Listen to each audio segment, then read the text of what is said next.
अरे बघा, आज आपण मुलांच्या टिफिनसाठी किंवा नाश्त्यासाठी असे मिक्स पिठाचे मस्त जाळीदार घावन अगदी छान असे तयार केलेले आहेत। सोबत आपण त्यात काय काय घातलेले आहे ते व्हिडिओमध्ये मी सांगितलेलंच आहे। तर नमस्कार, मी अनिता केदार रेसिपीज मराठीमध्ये तुमचं मनापासून स्वागत आहे। तर आता मुलांच्या शाळा लवकरच सुरू होतील, काहींच्या सुरू झाल्या आहेत, तर त्यासाठी रोज काय टिफिनला द्यायचं, तर हा हेल्दी नाश्ता चला व्हिडिओ बघूया कसा बनवायचा आहे। मुलांच्या टिफिनसाठी किंवा सकाळी नाश्त्यासाठी किंवा संध्याकाळी खेळून आल्यावर मुलांना अगदी हेल्दी असं नाश्ता देण्यासाठी आज आपण बनवणार आहोत मिक्स पिठाचा काकडी घालून धिरडे म्हणू शकतात किंवा थालीपीठ पाहिजे तर घट्ट पीठ भिजवू शकतात। पण मी अगदी सोपी पद्धत थालीपीठ करण्याऐवजी तुम्हाला आज घावन दाखवणार आहे मिक्स पिठाचे। तर इथे मी सगळे तुम्हाला कमेंट बॉक्समध्ये सगळं साहित्याचं प्रमाण देणार आहे। तर इथे मी काय घेतले, अर्धी वाटी म्हणजे अर्धा कप ज्वारीचं पीठ घेतलं आहे, अर्धा कप बेसन पीठ घेतलेलं आहे, अर्धा कप तांदळाचं पीठ घेतलेलं आहे आणि पाव वाटी बेसन घेतलेलं आहे। तर तुम्ही घरातली अगदी वाटी कुठली घेतली तरी चालेल। आता हे चाळून घेते, यात आपल्याला किसून काकडी घालायची, अजून पुढे काय काय घालायचं ते दाखवते। तर त्या चिल्यात आपल्याला एक वाटण घालायचं, ते म्हणजे मिरची आणि आलं। तर इथे मी अर्धा इंच आलं घेतलंय, 2 तिखट मिरच्या आणि 4 हिरव्या मिरच्या घेतल्यात। पाव चमचा तेलात या भाजून घ्यायच्या आहेत, कारण भाजल्यामुळे चव खूप छान येते। आता ह्या अशा आपण एक अर्धा मिनिट फक्त या तेलात परतून घ्यायचं आहे। याच तव्यावर आपण घावन बनवणार आहोत, तर त्याच तव्यावर। आणि हे आलं पण मी असं कापून घालते, म्हणजे मिक्सरला पटकन छान बारीक होईल।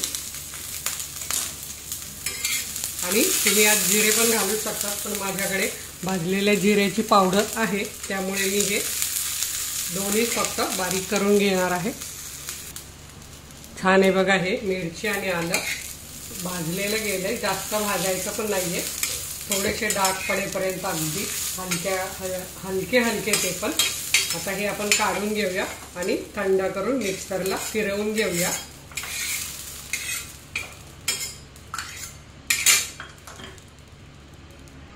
आलं मिरची थंड होतंय तोपर्यंत आपण यात काकडी किसून घेऊया, त्यामुळे चव अगदी छान येते मस्त। मी पूर्ण एक काकडी छोटी होती ती किसून घेते। तर इथे तुम्ही बघू शकता काकडी किसून झाली, आपलं वाटण तयार आहे। मिरची आलं हे तुम्ही असं सुद्धा खाल्लं तरी मस्त लागतो हा, पण यात जर लसूण घातला आलं न घालता तर तो ठेचा छान लागतो। असं भाजून घेतल्यामुळे त्याची चव अशी वाढते छान। आता यात आपण घालूया कांदा आणि कोथिंबीर, आणि तुम्ही काकडीच्या ऐवजी बाकीची पण भाज्या घालू शकता।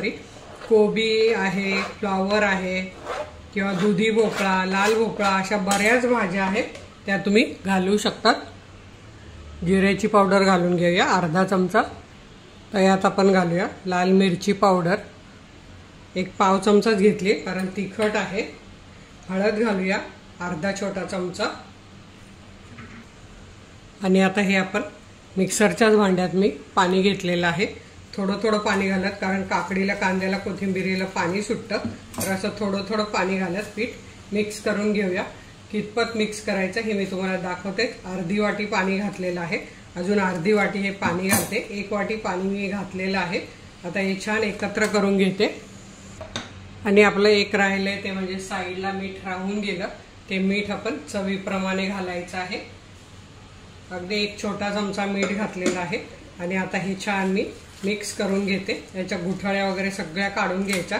अजून अर्धी वाटी पाणी घालते, जी आपण वाटी घेतली पिठांना त्याच वाटीच्या प्रमाणाने पाणी घालते मी। तर 1.5 वाटी पाणी घेतले। आता छान एकजीव करून घेते।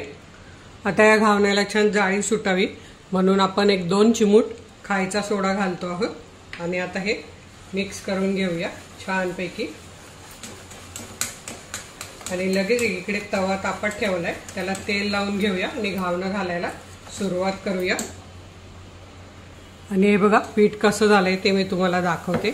हे बघा असं पीठ आपल्याला बनवून घ्यायचं आहे, एकदम पातळ पण नाही बनवायचं आणि एकदम घट्ट पण नाही बनवायचं। आता आपण गॅसकडे जाऊया।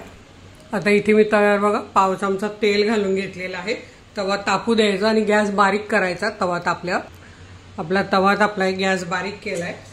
आता आपण याच्यावर हे पीठ घालून घेऊया। तुम्हाला कसं मोठं छोटं बनवायचं त्यानुसार तर मी इथे 1.5 चमचा पीठ घालते आहे आणि हे चमच्याने असं पसरवून घेते आहे। किंवा तुम्हाला जर असं हाताने जमत असेल तर हाताने असं पसरवून घेतलं तरी चालेल, म्हणजे सगळीकडे हे सारखं होतं।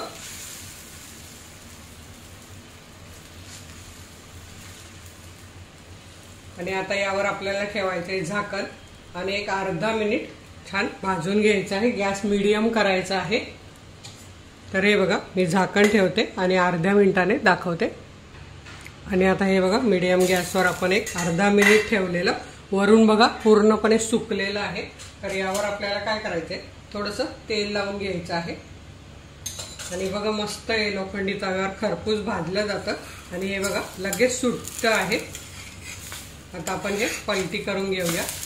हे बघा किती छान मस्त सोनेरी रंगावर भाजलं गेले। आता त्या साईडने पण आपण अर्धा मिनिट भाजून घेऊया। आणि तुम्हाला नॉनस्टिक तव्यावर करायचं असेल तर अगदी 1-2 थेंब तेल घाला आणि करा, पण लोखंडी तव्यावर कशी चव पण छान लागते आणि छान होतं। पाव चमचा तेल फक्त मी आधीच पाव चमचा घातलेला आहे आणि आता इकडून तर अगदी थोडं घातलेलं आहे। तर छान असं भाजून घ्यायचं आपल्याला। आणि जर अजून थोडं पातळ पाहिजे असेल तुम्हाला हे, तर तुम्ही थोडंसं पाणी घालू शकतात, पण हे पोटभरीसाठी असं खायला मस्त एकदम पातळ, पण मग ते म्हणजे पोट नाही भरणार। असे कसे हे आपण 2-3 खाल्ले मुलांनी तरी त्यांना अगदी पोटभरीचा नाश्ता होतो। टिफिनमध्ये सुद्धा असे आपण 2 दिले, मस्त लोणचं द्या तुम्ही, सॉस द्या कशाबरोबर आहे, किंवा खोबऱ्याची चटणी, खूप साऱ्या चटण्या मी दाखवलेल्या आहेत त्याबरोबर तुम्ही देऊ शकतात। आपण बघा एक 40 सेकंद झालेली आहे। 30 सेकंदात मी उलटून बघितलं, म्हणजे अर्ध्या मिनिटात थोडंसं हे होतं। आता इथे तुम्ही बघू शकतात मस्त सोनेरी रंगावर भाजले गेले, किती छान भाजले गेले तुम्ही बघू शकतात। याचं लोखंडी तव्यावर छान भाजलं जातं आणि याची चव पण खूप छान लागते। तर हे बघा अगदी जाड पण नाही आणि अगदी पातळ पण नाही, असं आपलं मिक्स पिठाचं काकडी घालून घावन तयार झालेलं आहे आणि चवीला तर खूप अप्रतिम लागतं। तर आता मी अजून बनवून घेते आणि तुम्हाला दाखवते। इथे तुम्ही बघू शकतात किती छान सुंदर अशी जाळी पडलेली आहे घावण्याला आपल्या। अशी जाळी पडली तर ते छान असं भाजलं जातं। जवळून दाखवते तुम्हाला। तर अजून थोडंसं हे ओलं आहे तोपर्यंत झाकण ठेवायचं आणि भाजून घ्यायचं। वरची बाजू सुकली म्हणजे समजायचं खालून आपलं घावन छान भाजलं गेले, पण ते फक्त कमी गॅसवर भाजायचं, म्हणजे लो मीडियम गॅस। रंग किती सुरेख आलाय, मिरची आलं भाजून घातल्यामुळे त्याची चव तर अप्रतिमच लागते। काकडीची चव किती छान भाजलं गेले तुम्ही बघू शकता, असा सोनेरी रंग आला पाहिजे।